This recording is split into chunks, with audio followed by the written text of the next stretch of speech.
Kamusta ka, kapatid? Sabihin ko agad ang isang katotohanan na siguradong naranasan mo na. Ang mga babae, minsan parang puzzle na mahirap buuin. Hindi ka siguradong kung may gusto ba siya o friendly lang. At dahil bihira silang magsabi ng direkta, madalas kang naiiwan sa tanong, gusto ba niya ako o nag-iilusyon lang ako? Alam mo ba kung bakit hindi sila basta-basta nagkukwento ng feelings nila? Simple lang, takot sila sa rejection. Para sa atin, mga lalaki, ego ang madalas tinatamaan kapag nabigo. Pero para sa babae, parang buong pagkatao niya ang nadadala. Kaya mas pinipili nilang magbigay ng mga maliliit na kilos kaysa lumabas at sabihing, "Oo, gusto kita." Ang problema, karamihan sa atin hindi sanay bumasa ng mga senyales. Busy tayo sa salita. Naghihintay ng malinaw na oo o gusto kita. At sa kakahintay, nakakalampas na ang oportunidad. Kaya ngayon, sisirain natin ang code na yan. Pag-uusapan natin ang 7 kilos, 7 gestures na madalas ginagawa ng babae kapag may tinatago siyang nararamdaman para sa'yo. Hindi man niya aminin, pero ang katawan hindi marunong magsinungaling. At bago tayo magsimula, mabilis lang. Kung gusto mong mas maintindihan ang mga sekreto ng attraction at stoicism, huwag mong kalimutang mag-subscribe. Unang sinedes, mirroring. Nakaranas ka na ba nito? Habang nagkukwento ka, bigla na lang niyang gagayahin ang kilos mo. Uminom ka ng tubig, maya-maya, iinom din siya. Nag-cross ka ng arms, siya rin. Hindi naman sinasadya pero nangyayari. Sa psychology, ang mirroring ay subconscious way para ipakita na nakiki-align siya sa'yo. Para bang sinasabi ng kilos niya, "I'm with you." Hindi ito basta-basta galaw, ito ay energy investment. Kapag may respeto at attraction, mas lumalabas ang mirroring kasi hindi niya gagayahin ang isang taong hindi niya gusto. Kaya kung mapansin mo ito, huwag mong baliwalain. Isa itong invisible bridge na nagsasabing may connection kayo kahit wala pang sinasabi. Ikalawang senyales, touch. Medyo tricky ito pero obvious kapag alam mo na. Napansin mo bang minsan naghahanap siya ng excuse para dumikit sa'yo? Aksidenteng tapik sa braso, brush ng kamay o kaya ay parang biglang sumasagi habang naglalakad. Kung tutuusin, bihirang aksidente ang mga ganitong kilos. Sa mundo ng babae, touch is sacred. Hindi sila basta humahawak kung hindi sila komportable. Kaya kapag merong deliberate contact, ibig sabihin she is testing the waters. Tinitingnan niya kung paano ka magre-react. Natataranta ka ba at parang boyish ang dating? O kalmado ka, composed at walang awkwardness? Kung relax ka, ibig sabihin safe siya sa presensya mo. Tandaan, a woman's touch is both a test and an invitation. At dito papasok ang stoic mindset. Ang lalaking grounded, hindi nag-o-overreact, hindi rin siya nagiging aggressive, basta kalmado, present at marunong magbasa ng sitwasyon. Kapag ganito ang dating mo, mas lalo kang nagiging magnetic. Ikatlong senyales, orientation ng katawan, lalo ng paa. Oo, simple lang pakinggan, pero napakalakas. Kasi kahit anong sabihin ng bibig, ang paa hindi marunong magsinungaling. Kung nasa grupo kayo at mapansin mong laging nakaturo sa direksyon mo ang mga paa niya, guess what? Ikaw ang focus niya. Biology lang ito, kapatid. Our bodies naturally orient toward what we want. Kung ayaw ka niya, madalas naka-turn palayo. Pero kung gusto ka niya, hindi lang ulo o mata niya ang nakaharap sa'yo. Buong katawan niya, lalo na ang paa, nakahanay sa direksyon mo. Kaya kung gusto mong malaman ang totoo, minsan hindi sa salita, nasa posisyon ng paa makikita ang clue. Kung pagsasamahin mo ang tatlong ito, mirroring, touch at body orientation, parang puzzle pieces sila ng isang mas malaking larawan. Larawan ng attraction na hindi mo mababarsa sa salita, kundi sa kilos. At ang pinakamaganda dito, Kapag natutunan mong basahin ang mga senyales na ito, mas malinaw ang mundo mo. Hindi ka na maguguluhan kung may gusto ba siya o wala. Pero teka, hindi ibig sabihin nito ay dapat kang maging paranoid at laging naghahanap ng senyales.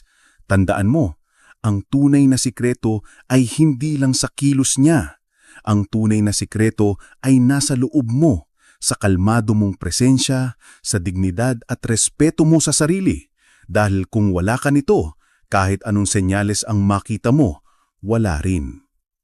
Sa susunod na bahagi, ipapakita ko pa ang mas malalim na kilos na Kaya kung tawa siya ng tawa sa mga simpleng banat mo, ibig sabihin, gusto niyang manatili sa emotional state na nararamdaman niya kapag nasa paligid ka. Hindi ito fake laughter na halatang pilit. Mas magaan, mas natural. Minsan pa nga may kasamang tapik sa braso o paghampas sa mesa. Genuine signs ito na ikaw mismo ang source ng atmosphere na gusto niyang ulit-ulitin. Pero tandaan, hindi tungkol sa joke ang totoo rito. Tungkol ito sa presence mo.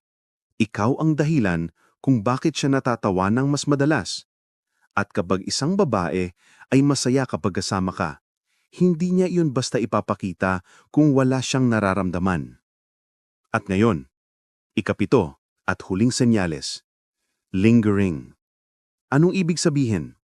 Yung hindi siya agad umaalis kahit tapos na ang usapan. May mga pagkakataon na pwede na siyang bumangon o umalis, pero nananatili pa rin siya. Para bang naghahanap ng dahilan para manatili. Kapatid, oras ang pinakamahalagang resource ng tao. Kapag pinipili niyang ibigay pa ito sa'yo, kahit wala ng praktikal na dahilan, ibig sabihin may halaga ka sa kanya. Hindi lang yung simpleng politeness. It's a non-verbal declaration na gusto pa niyang makasama ka. At kung pagsasamahin natin ang lahat ng senyales, mirroring, touch, body orientation, hair play, eye contact, laughter, at lingering. Parang nagiging secret code silang lahat. Isang code na madalas hindi nakikita ng mga lalaki kasi nakatutok tayo sa salita. Gusto natin marinig ng direkta. Oo, gusto kita. Pero bihirang-bihira mangyari iyon. Mas madalas, ipinapakita nila sa kilos. Dito papasok ang mas malalim na aral. Hindi lang ito tungkol sa paano mo malalaman kung gusto ka ng babae. Mas malalim pa. Ito ay tungkol sa kung paano kang magiging tao na kayang bumasa ng mundo ng mas malinaw. Kung gusto mong mas matuto na mga ganitong sikreto at aral na makakatulong sa iyo bilang lalaki, huwag mong kalimutang mag-subscribe. Pero teka, hindi pa nito nagtatapos. Dahil sa susunod na bahagi, ipapakita ko sa iyo kung paano mo magagamit ang mga senyales na ito nang hindi nagiging desperado. Paano ka magiging grounded at stoic kahit puno ng emosyon ng sitwasyon. Kung babalikan natin lahat ng gestures na napag-usapan, mirroring, touch, body orientation, hair play, eye contact, laughter at lingering, parang nagiging secret code silang lahat. Isang tahimik na sayaw na hindi laging sinasadya, hindi rin laging obvious, pero consistent. Ang problema, karamihan sa mga lalaki, hindi ito nakikita. Bakit? Dahil sanay tayong maghintay ng malinaw na salita, ng diretso at verbal na kumpirmasyon. Pero ang mundo ng babae, mas malakas ang wika ng katawan kaysa sa salita. Kaya ngayon, gusto kong bigyan ka ng mas malalim na perspective. Hindi sapat na makita mo lang ang mga gestures na ito.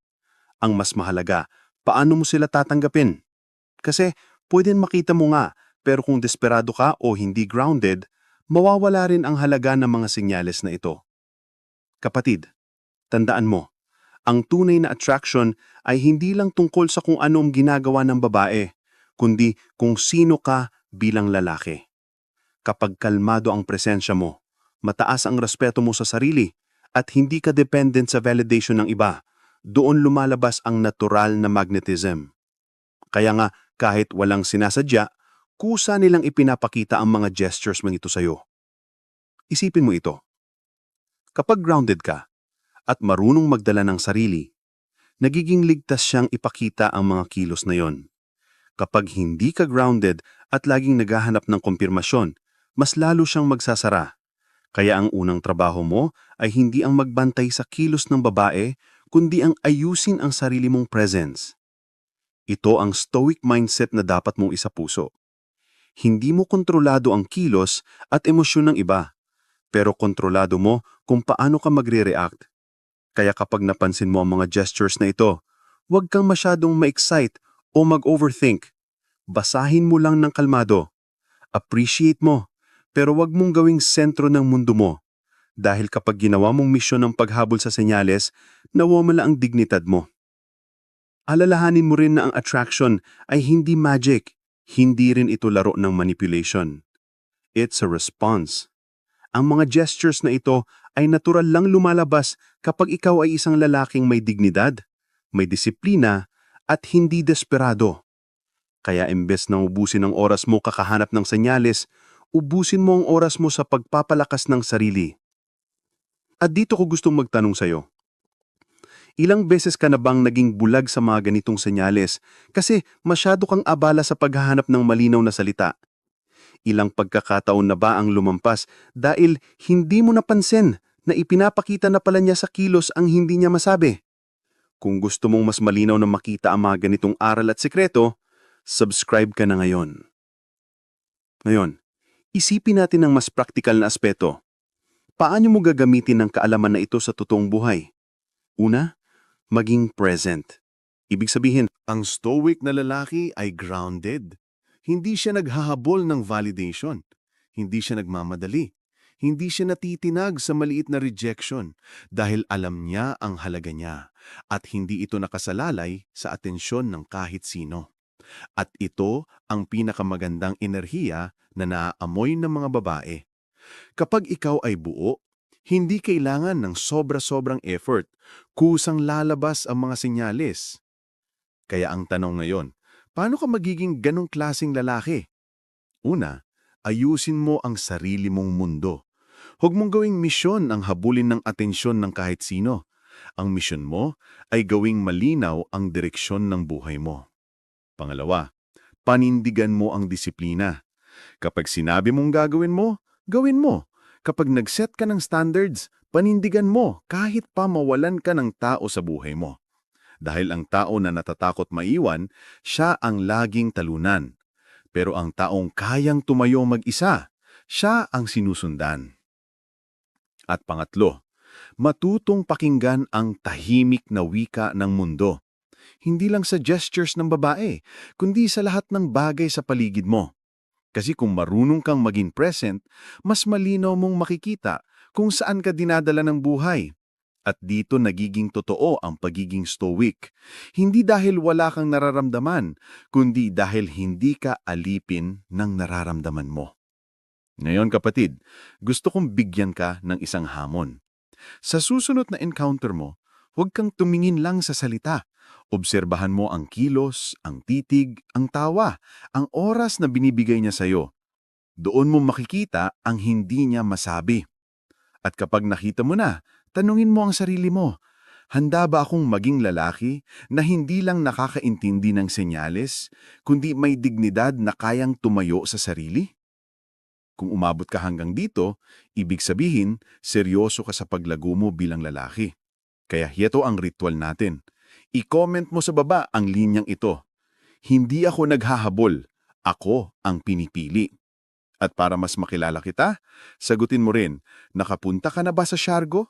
Ilang taong ka na mayon? At anong mga paksa tungkol sa Stoicism ang gusto mong pag-usapan natin sa mga susunod na videos?